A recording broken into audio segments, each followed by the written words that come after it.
Cześć, witam Was na kanale SmartTest. W dzisiejszym odcinku chciałem Was zaprosić do recenzji Android Boxa wyposażonego w tuner DVB-T2. Jest to Strong SRT 420, nowość na rynku. To urządzenie dopiero pojawi się niedługo w sklepach w oficjalnej sprzedaży. Natomiast jego zaletą jest przede wszystkim to, że pozwala nam na odbiór kanałów naziemnej telewizji cyfrowej w tym nowym standardzie DVB-T2. I równocześnie mamy też do dyspozycji system Android TV, czyli ten pełny Smart TV, możliwość instalowania wszystkich aplikacji VOD multimedialnych, jak widzicie Netflixa, aplikacja YouTube, Disney+, Prime Video i tak dalej. Możemy oczywiście instalować sobie dowolne aplikacje ze sklepu Google Play. Tak więc jest to urządzenie Android Box, czy też tuner DVB-T2 z Androidem, na który wiele osób czekało. Na początek zapoznajmy się z zawartością zestawu, zobaczmy sobie też budowę i wykonanie tego boxa, a następnie podłączymy go do telewizora, no i pokażę Wam jego działanie, funkcje oraz możliwości. No i tak wygląda cały zestaw po wypakowaniu, czyli mamy nasz Android Box, pilot zdalnego sterowania, zasilacz, baterię do pilota, przewód HDMI oraz instrukcję obsługi. Jeżeli teraz chodzi o budowę i wykonanie tego boxa, no to zobaczmy. Konstrukcja oczywiście z tworzywa sztucznego, jak w większości tego typu urządzeń. Natomiast na plus na pewno przycisk power mechaniczny, który znalazł się tutaj na górze tego urządzenia. Na froncie nie mamy tutaj żadnego wyświetlacza, jest tylko dioda informująca nas o pracy urządzenia i tutaj jest prawdopodobnie jakiś odbiornik też IR do sterowania klasycznego tym tunerem, a to sobie jeszcze sprawdzimy. Na krawędzi tutaj lewej mamy czytnik kart microSD oraz dwa złącza USB. Szkoda, że nie są to złącza USB 3.0, tutaj mały minus. Prawa krawędź tutaj jest wolna, jak widzicie, natomiast to, co najciekawsze, znajduje się na tej tylnej krawędzi. No i tutaj zobaczcie, mamy właśnie wejście antenowe do podłączenia anteny telewizji naziemnej i to jest jeden z atutów właśnie tego urządzenia. Optyczne wyjście dźwięku SPDIF, wyjście HDMI, złącze RJ45 do podłączenia przewodowego internetu oraz wejście zasilania. Jedyne, czego może tutaj brakować, to jakiegoś wyjścia analogowego typu tutaj z kart do podłączenia starszych telewizorów bez złącza HDMI, ale też nie spotkałem się do tej pory z jakimś Android Boxem, który takie wyjście by posiadał, więc tutaj tego się nie będziemy czepiać. Od spodu podgumowane nóżki, no i tak naprawdę to jest wszystko, jeżeli chodzi o budowę, wykonanie tego urządzenia. Teraz, jeżeli chodzi o pilota zdalnego sterowania, zobaczcie, jak ten pilot się prezentuje. Pilot jest pilotem Bluetooth wyposażonym w mikrofon. Jeżeli chodzi o jego konstrukcję, to jest to pilot bardzo zbliżony do pilotów od Android Boxów. Natomiast rozbudowany został o ten blok przycisków tutaj numerycznych do obsługi właśnie tego tunera DVB-T2, do obsługi telewizji. Przyciski, posłuchajcie, praktycznie nie klikają, nie słyszymy tego odgłosu, natomiast mamy wyraźny skok klawiszy, dzięki czemu bardzo dobrze się z tego pilota korzysta. W tym miejscu mamy przyciski do regulacji dźwięku, do zmiany kanałów, a pod spodem, jak widzicie, już przyciski pod konkretne aplikacje, czyli pod YouTube, Netflix, Google Play i też Prime Video. Tak więc jeżeli chodzi o konstrukcję, wydaje mi się, że bardzo udany pilot, dobrze leży w dłoni, zasilany z dwóch baterii typu 3xA, które jak widzieliście znajdują się w zestawie. Jeżeli chodzi o zasilacz 12V 1A zakończony okrągłą końcówką. Tak więc tyle na razie, jeżeli chodzi o budowę, wykonanie tego boxa. Teraz sobie go podłączmy do telewizora, no i zobaczmy jego działanie. Box został już podłączony do telewizora. Jak widzicie, na samym urządzeniu mamy tylko kontrolkę w kolorze niebieskim informującą nas o pracy urządzenia. Natomiast główny ekran to oczywiście Android TV w wersji 11. I tutaj macie potwierdzenie tych informacji, czyli wersja systemu Android TV 11, zabezpieczenia z 5 grudnia 2022. I to, co tutaj chciałem Wam pokazać, to oczywiście ta certyfikacja dla Netflixa, czyli nie powinno być tutaj żadnych problemów, jeżeli chodzi o odbiór serwisów VOD. I teraz zapoznajmy się ze specyfikacją techniczną tego boxa. Jak widzicie, na pokładzie 2 GB pamięci RAM. Mamy procesor AM Logic, jest to procesor 4-rdzeniowy, rdzenie Cortex A35 taktowany zegarem 2004 MHz. Jeżeli chodzi o grafikę, jest to Mali G31, czyli jak widzicie box jak na obecne standardy bardzo dobrze prezentuje się pod względem specyfikacji technicznej. Jeżeli chodzi o sieć, to oczywiście sieć przewodowa LAN oraz Wi-Fi w paśmie 2.4, jak też 5 GHz jest obsługiwany. Teraz jeżeli chodzi o ten panel główny, to tutaj jak widzicie klasyczny Android TV, czyli po lewej stronie mamy aplikacje, pod spodem propozycje z aplikacji, które macie zainstalowane na urządzeniu, czyli na przykład w moim przypadku Disney+, HBO Max, tutaj mamy Apple TV, Player i tak dalej. Oczywiście możemy sobie tutaj tym zarządzać, czyli dodawać, usuwać te aplikacje, z których chcemy propozycje, żeby nam się wyświetlały. Jeżeli chodzi o same aplikacje, to jak widzicie domyślnie zainstalowany Netflix, aplikacja do telewizji, do której sobie za chwilę przejdziemy.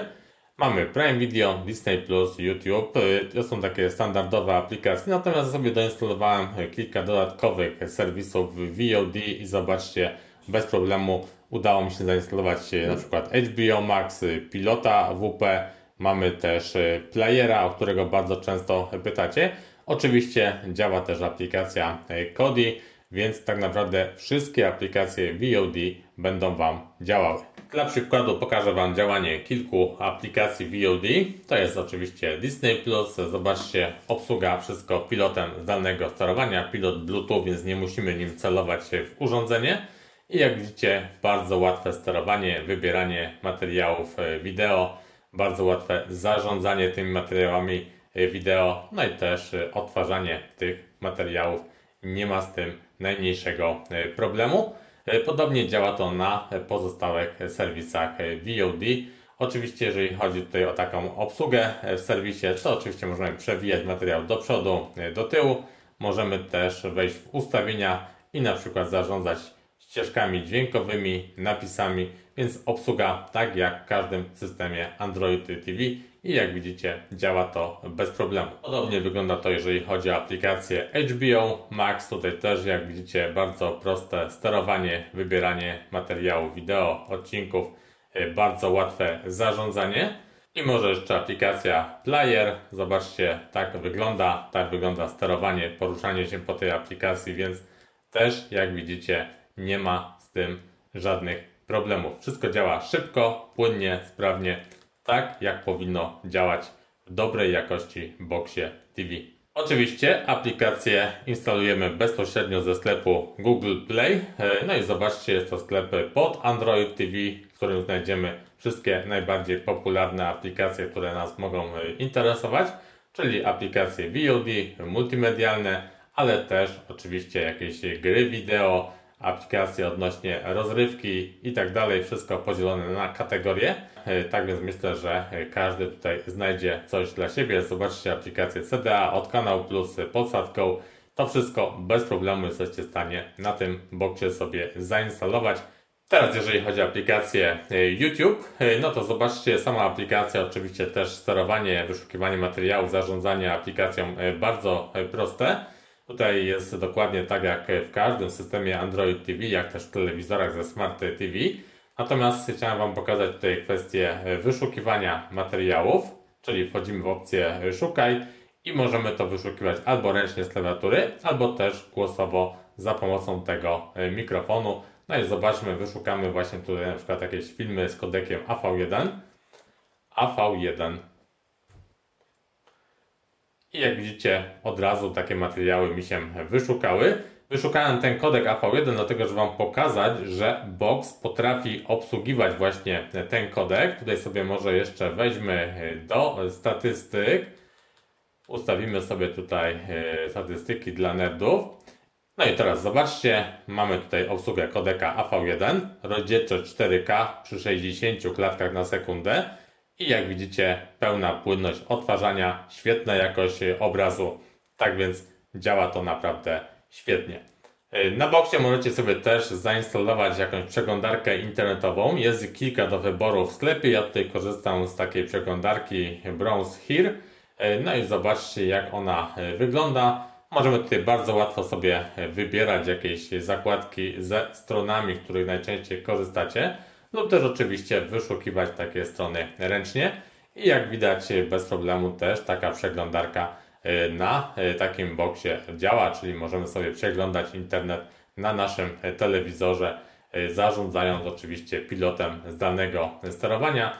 Tym kółeczkiem oczywiście wybieramy poszczególne pozycje, przewijamy też strony góra-dół, przytrzymując nieco dłużej przycisk OK. Zobaczcie, mamy tutaj kursor, gdzie możemy bardzo szybko teraz przewijać strona góra-dół za pomocą tego joysticka, więc są dwa sposoby, jeżeli chodzi o sterowanie. Tak więc przeglądarkę internetową też bez problemu na tym boksie uruchomicie. I jeszcze jedna rzecz, którą chciałem Wam pokazać, zanim sobie przejdziemy do telewizji naziemnej, a mianowicie tutaj ta certyfikacja Google Wideview. I zobaczcie, mamy tutaj poziom zabezpieczeń L1, czyli aplikacje VOD będą Wam działały w tych najwyższych rozdzielczościach. Jak pamiętacie, mamy też tą certyfikację dla Netflixa, więc tutaj nie będzie też z tym problemu, żeby odtwarzać materiały z Netflixa w tej najwyższej rozdzielczości. Tyle odnośnie Androida, instalowania aplikacji, działania aplikacji VOD. Teraz przejdźmy do aplikacji Live TV, czyli do telewizji naziemnej. No i teraz zobaczcie, jeżeli chodzi o układ kanałów, kanały ułożyły się w kolejności LCN, czyli takiej, jaka jest najbardziej preferowana przez większość użytkowników. No i zauważcie, że wszystkie kanały z wszystkich praktycznie multiplexów bez problemu zostały wyszukane. Są też kanały tutaj takie jak Wydarzenia 24, czy też właśnie kanały z multiplexu 8, o który też często pytacie. Więc wszystko mi się udało tutaj wyszukać, natomiast mam jedną uwagę odnośnie wyszukiwania. Jeżeli sobie wybierzecie tutaj jako kraj Polska, to niestety wszystkie kanały Wam się nie wyszukają, ponieważ zobaczcie, w tym miejscu, jeżeli sobie wejdziemy na kanowanie ręczne, okazuje się, że dla Polski przewidziane są kanały od 21 do 69, a jak wiadomo, u nas niektóre multiplexy nadają na niższych kanałach, na przykład u mnie multiplex 8 nadaje na kanale 7 i przy ustawieniu tutaj Polski niestety mi się te kanały nie wyszukały z tego multiplexu 8, dlatego ja tutaj wybieram sobie Włochy przed skanowaniem, dlatego że teraz zobaczcie, jak sobie przejdziemy do ustawień skanowania ręcznego, to mamy kanały od 5 do 12 i od 21 do 69, więc całe pasmo będzie przeszukane i wszystkie kanały nam się poprawnie wyszukają, więc to jest tylko taka mała uwaga. Wiemy, że kanały się nam wyszukują już poprawnie, to teraz zobaczmy sobie funkcje, jakie ta aplikacja oferuje. Klikając sobie tutaj w lewo, mamy właśnie dostęp do tej listy naszych kanałów i zauważcie, że mamy tutaj bardzo dobrze opracowaną tą aplikację, ponieważ widzimy tutaj sobie poszczególne kanały i możemy od razu sobie czytać informacje, co na danym kanale jest w danym momencie nadawane. Mamy dużo informacji, ponieważ jest rok produkcji, kraj oraz cały opis danego programu i działa to, jak widzicie, na każdym kanale. Z tej pozycji możemy taki kanał dodać sobie od razu do listy kanałów ulubionych, jeżeli ktoś by potrzebował, ale też jest to możliwe z innego miejsca, które Wam za chwilę pokażę. Teraz druga sprawa, jeżeli sobie klikniemy do góry tutaj na tym joysticku, to mamy tutaj informacje o jakichś tutaj wybranych propozycjach programowych, natomiast nas najbardziej interesuje ta druga zakładka, program telewizyjny i teraz jak widzicie mamy to OSD, takie znane z telewizorów, z tunerów satelitarnych, gdzie mamy oś czasu, mamy informacje, co jest nadawane na poszczególnych kanałach. Oczywiście możemy sobie tutaj przechodzić po tym menu, sprawdzać sobie te opisy, nie wychodząc jednocześnie z oglądanego kanału.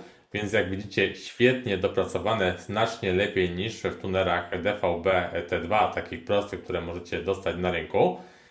Co ponadto, jeżeli sobie oczywiście klikniemy w wybrany tutaj program, to możemy sobie tutaj na przykład przejść do więcej informacji i przeczytać sobie dokładny opis tej pozycji programowej.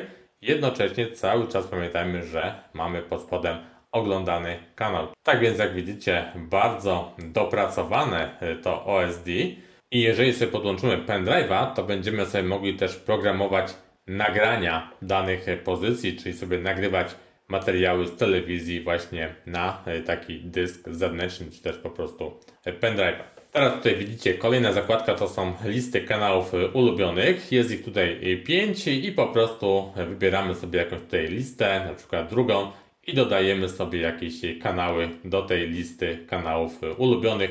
Takie kanały zostają tutaj zaznaczone tym serduszkiem i w ten sposób sobie tworzymy kolejne listy kanałów. OK.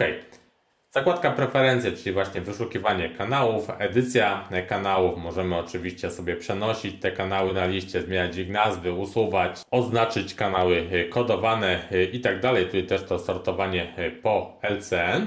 Następnie możemy jakiś kanał domyślny sobie ustawić, na którym będzie tuner zawsze nam się uruchamiał. Możemy włączyć, wyłączyć LCN, możemy włączyć, wyłączyć zasilanie anteny. Zarządzanie kontrolą rodzicielską też, oczywiście tu taka kontrola się znalazła. No i tutaj mamy tryby wyświetlania, gdzie do wyboru jest pełny, normalny, powiększenie. No i aspect ratio, tutaj jest do wyboru 4:3 panscan, letterbox 16:9 panscan i pillar box. I kolejna funkcja, czyli klikamy tym razem w prawo i teraz mamy informację o tym, co jest obecnie nadawane na naszym kanale. Możemy też sprawdzić, co będzie w następnej kolejności i oczywiście tutaj pod spodem, jak widzicie, mamy od razu opisy tych poszczególnych programów, seriali, filmów, które będziemy mogli oglądać. Klikając więcej informacji, oczywiście rozwija nam się dokładny opis i też, jak wspomniałem Wam wcześniej, mamy tutaj reżysera, aktorów, rok produkcji, kraj produkcji i opis takiego filmu, serialu czy też programu. To teraz chciałem Wam pokazać, jak wygląda kwestia zmiany kanałów. Zmieniamy je za pomocą przycisków na pilocie. No i zobaczcie, ten czas zmiany kanałów niestety nie jest jakiś tutaj bardzo szybki, więc to jest taki moim zdaniem mały minus. No i minusem na pewno jest też fakt, że po zmianie kanałów, zobaczcie, przez sekundę mamy taką stop klatkę na każdym kanale, czyli zmieniamy kanał, stop klatka i dopiero następuje płynne odtwarzanie obrazu, więc myślę, że to jeszcze jest do poprawienia tutaj przez producentów.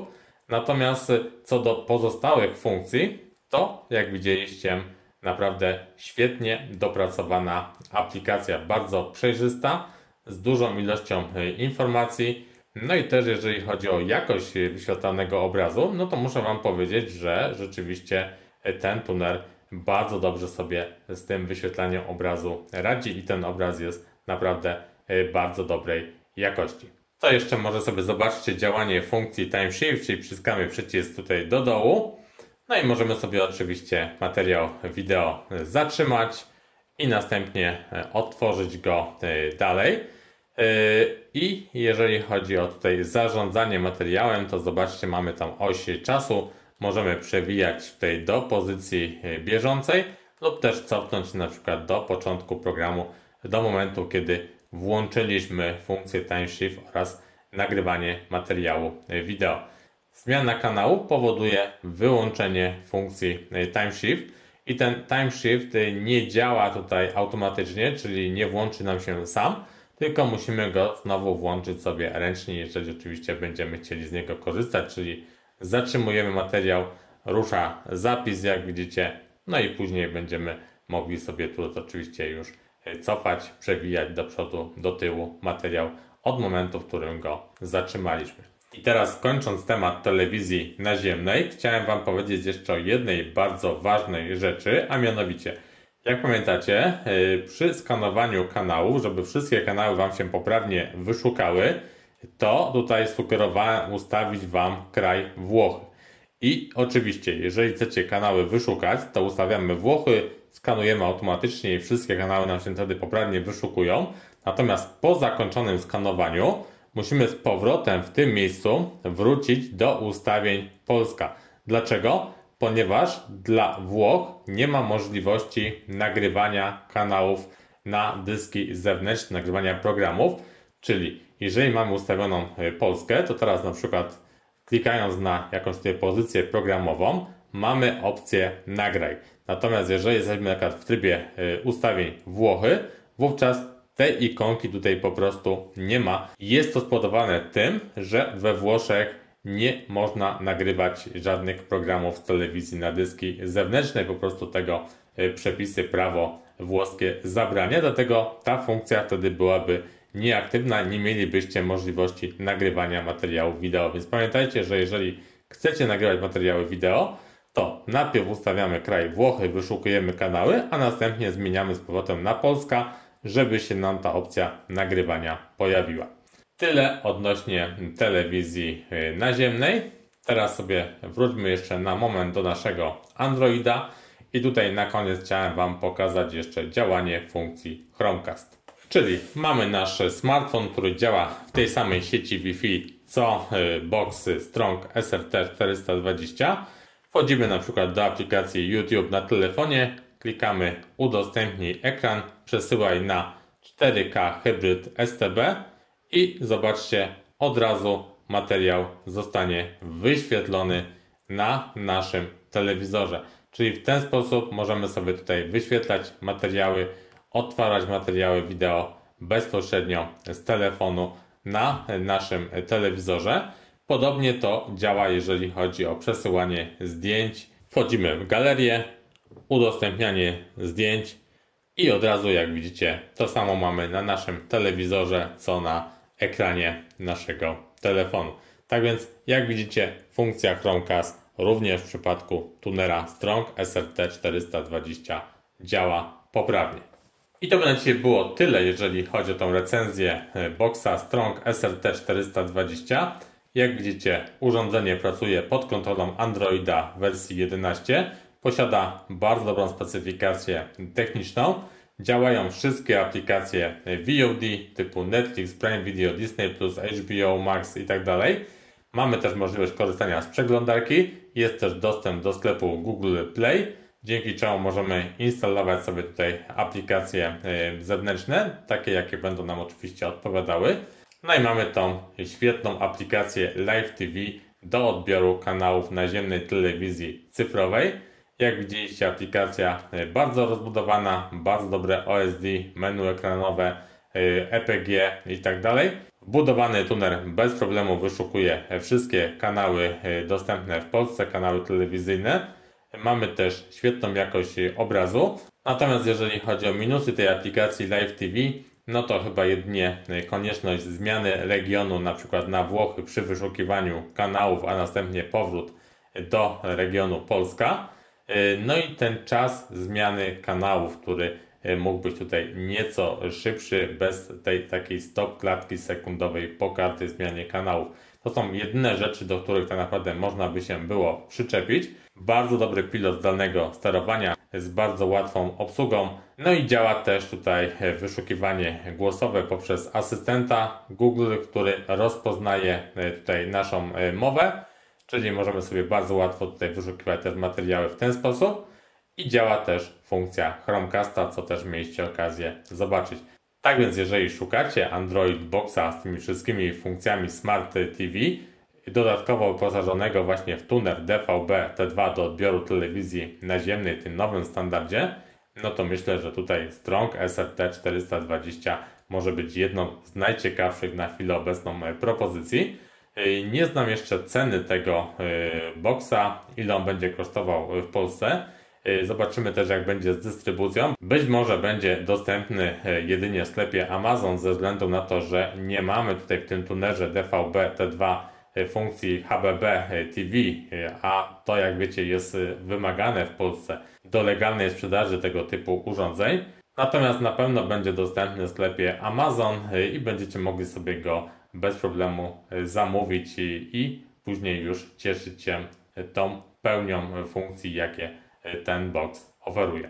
Z mojej strony na dzisiaj to by było już tyle. Jeżeli macie jakieś pytania, uwagi, to piszcie w komentarzach. Ja ze swojej strony, jak zwykle, bardzo Was proszę o łapki w górę, o subskrypcję kanału i zapraszam już niedługo do kolejnych recenzji na kanale Smart Test. Cześć!